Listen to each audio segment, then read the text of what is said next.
ನಮಸ್ಕಾರ ಎಲ್ಲರಿಗೂ. ಇತ್ತೀಚೆಗೆ ಕರ್ನಾಟಕ ರಾಜ್ಯ ಚಲನಚಿತ್ರ ಪ್ರಶಸ್ತಿಗಳ ಘೋಷಣೆಯಾಗಿದೆ. 2019ನೇ ಸಾಲಿನ ಪ್ರಶಸ್ತಿಗಳನ್ನ ಇವಾಗ ಅನೌನ್ಸ್ ಮಾಡಿದ್ದಾರೆ.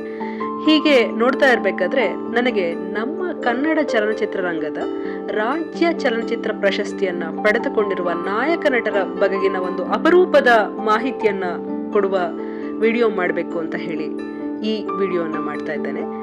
ರಾಜ್ಯ ಚಲನಚಿತ್ರ ಪ್ರಶಸ್ತಿಯಲ್ಲಿ ಒಂದು ಮುಖ್ಯವಾದ ಕೆಟಗರಿ ಉತ್ತಮ ನಟ, ಬೆಸ್ಟ್ ಆಕ್ಟರ್ ಅಥವಾ ಸುಬ್ಬಯ್ಯ ನಾಯ್ಡು ಪ್ರಶಸ್ತಿ ಅಂತ ಹೇಳಿ ಸಹ ಈ ಪ್ರಶಸ್ತಿಯನ್ನ ಗುರುತಿಸ್ತಾರೆ.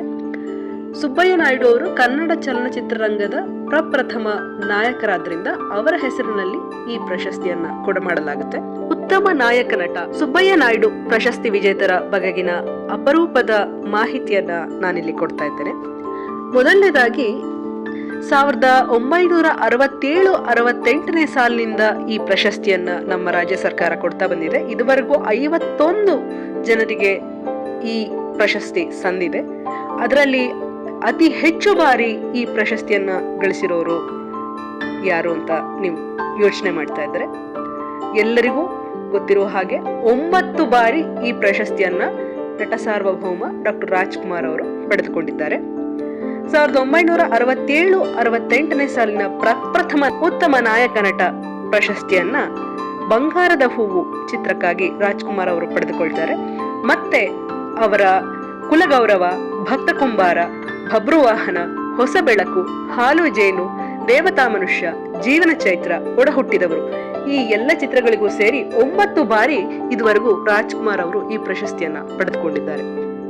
ಇನ್ನು ಎರಡನೆಯ ಅತಿ ಹೆಚ್ಚು ಪ್ರಶಸ್ತಿಗಳನ್ನ ಪಡೆದುಕೊಂಡಂತಹ ನಟ ಸಾಹಸಸಿಂಹ ವಿಷ್ಣುವರ್ಧನ್ ಅವರು. ವಿಷ್ಣುವರ್ಧನ್ ಅವರು ಅವರ ಪ್ರಪ್ರಥಮ ನಾಯಕ ನಟನಾಗಿ ಅಭಿನಯಿಸಿದಂತಹ ನಾಗರಹಾವು ಚಿತ್ರಕ್ಕೇನೆ ರಾಜ್ಯದ ಆ ಸಾಲಿನ ಅತ್ಯುತ್ತಮ ನಟ ಪ್ರಶಸ್ತಿಯನ್ನ ಪಡೆದುಕೊಳ್ತಾರೆ. ನಾಗರಹಾವು ಚಿತ್ರದ ರಾಮಾಚಾರಿ ಪಾತ್ರ ಸೇರಿದಂತೆ ಹೊಂಬಿಸಿಲು, ಬಂಧನ, ಲಯನ್ ಜಗಪತಿರಾವ್, ಲಾಲಿ, ವೀರಪ್ಪ ನಾಯ್ಕ ಈ ಎಲ್ಲಾ ಚಿತ್ರಗಳಿಗೆ ಅವರು ಉತ್ತಮ ನಾಯಕ ನಟ ಪ್ರಶಸ್ತಿಯನ್ನ ಪಡೆದುಕೊಂಡಿದ್ದಾರೆ. 2010ನೇ ಸಾಲಿನಲ್ಲಿ ಆಪ್ತರಕ್ಷಕ ಚಿತ್ರಕ್ಕಾಗಿ ಅವರ ಮರಣಾನಂತರ ಉತ್ತಮ ನಾಯಕ ನಟ ಪ್ರಶಸ್ತಿ ಮತ್ತೊಮ್ಮೆ ಅವರ ಪಾಲಾಗುತ್ತೆ. ಇನ್ನು ಮೂರನೆಯ ಅತಿ ಹೆಚ್ಚು ಬಾರಿ ಈ ಪ್ರಶಸ್ತಿಯನ್ನ ಪಡೆದುಕೊಂಡಂತಹ ಶ್ರೇಯ ಇಬ್ಬರು ಕಲಾವಿದರಿಗೆ ಸಲ್ಲುತ್ತೆ. ಅನಂತ್ ನಾಗ್ ಅವರು ಹಾಗೆ ಶಿವರಾಜ್ ಕುಮಾರ್ ಅವರು ತಲಾ 4 ಬಾರಿ ಈ ಪ್ರಶಸ್ತಿಯನ್ನ ಪಡೆದುಕೊಂಡಿದ್ದಾರೆ. ಇತ್ತೀಚೆಗಷ್ಟೇ ಪದ್ಮಭೂಷಣ ಪ್ರಶಸ್ತಿಗೆ ಭಾಜನರಾದಂತ ಭಾರತ ಕಂಡ ಶ್ರೇಷ್ಠ ನಟರಲ್ಲಿ ಒಬ್ಬರಾದ ಅನಂತ್ ನಾಗ್ ಅವರು ಮಿಂಚಿನ ಓಟ, ಹೊಸ ನೀರು, ಅವಸ್ಥೆ ಹಾಗೂ ಗಂಗವ್ವ ಗಂಗಾಮಾಯಿ ಈ ಚಿತ್ರಗಳಲ್ಲಿನ ಮನೋಜ್ಞ ಅಭಿನಯಕ್ಕಾಗಿ 4 ಬಾರಿ ಉತ್ತಮ ನಾಯಕ ನಟ ರಾಜ್ಯ ಚಲನಚಿತ್ರ ಪ್ರಶಸ್ತಿಯನ್ನ ತಮ್ಮದಾಗಿಸಿಕೊಂಡಿದ್ದಾರೆ. ಹಾಗೇನೆ ಶಿವರಾಜ್ ಕುಮಾರ್ ಅವರು ಕೂಡ ಅನಂತ್ ನಾಗ್ ಅವರೊಂದಿಗೆ ಇದುವರೆಗೂ 4 ಬಾರಿ ಉತ್ತಮ ನಾಯಕ ನಟ ಪ್ರಶಸ್ತಿಯನ್ನು ಗಳಿಸಿಕೊಂಡಿದ್ದಾರೆ. ಓಂ, ಹೃದಯ ಹೃದಯ, ಚಿಗುರಿದ ಕನಸು ಮತ್ತು ಜೋಗಿ ಚಿತ್ರಗಳಲ್ಲಿನ ಅಭಿನಯಕ್ಕಾಗಿ ಶಿವರಾಜ್ ಕುಮಾರ್ ಅವರು ಈ ಸುಬ್ಬಯ್ಯ ನಾಯ್ಡು ಪ್ರಶಸ್ತಿಯನ್ನ ತಮ್ಮದಾಗಿಸಿಕೊಂಡಿದ್ದಾರೆ. ಸುಬ್ಬಯ್ಯ ನಾಯ್ಡು ಪ್ರಶಸ್ತಿಯನ್ನ ಅವರ ಸುಪುತ್ರರಾದ ಲೋಕೇಶ್ ಅವರು 3 ಬಾರಿ ತಮ್ಮದಾಗಿಸಿಕೊಂಡಿದ್ದಾರೆ. ಭೂತಯ್ಯನ ಮಗ ಅಯ್ಯು, ಪರಸಂಗದ ಗೆಂಡೆ ತಿಮ್ಮ ಹಾಗೆ ಬ್ಯಾಂಕರ್ ಮಾರ್ಗಯ್ಯ ಈ 3 ಚಿತ್ರಗಳ ಶೀರ್ಷಿಕೆಯ ಪಾತ್ರಗಳ ಮನೋಜ್ಞ ಅಭಿನಯಕ್ಕಾಗಿ ಲೋಕೇಶ್ ಅವರು 3 ಬಾರಿ ಈ ಪ್ರಶಸ್ತಿಯನ್ನ ತಮ್ಮ ಮುಡಿಗೇರಿಸಿಕೊಂಡಿದ್ದಾರೆ. ಮತ್ತೆ ನೋಡೋದಾದ್ರೆ ರಮೇಶ್ ಅರವಿಂದ್, ಪುನೀತ್ ರಾಜ್ಕುಮಾರ್ ಹಾಗೆ ಸುದೀಪ್ ಅವರು ತಲಾ 2 ಬಾರಿ ಈ ಪ್ರಶಸ್ತಿಯನ್ನ ತಮ್ಮದಾಗಿಸಿಕೊಂಡಿದ್ದಾರೆ.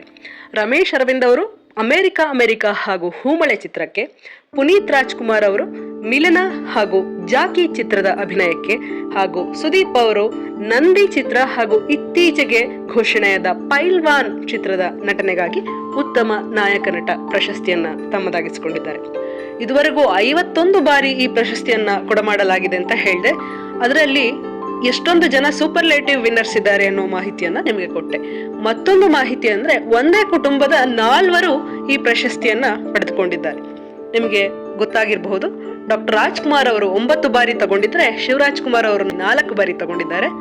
ಪುನೀತ್ ರಾಜ್ಕುಮಾರ್ ಅವರು 2 ಬಾರಿ ಈ ಪ್ರಶಸ್ತಿಯನ್ನ ಪಡ್ಕೊಂಡಿದ್ರೆ ರಾಘವೇಂದ್ರ ರಾಜ್ಕುಮಾರ್ ಅವರು 1 ಬಾರಿ ಈ ಪ್ರಶಸ್ತಿಯನ್ನ ಅಮ್ಮನ ಮನೆ ಚಲನಚಿತ್ರದ ಉತ್ತಮ ಅಭಿನಯಕ್ಕಾಗಿ ಪಡೆದುಕೊಂಡಿದ್ದಾರೆ.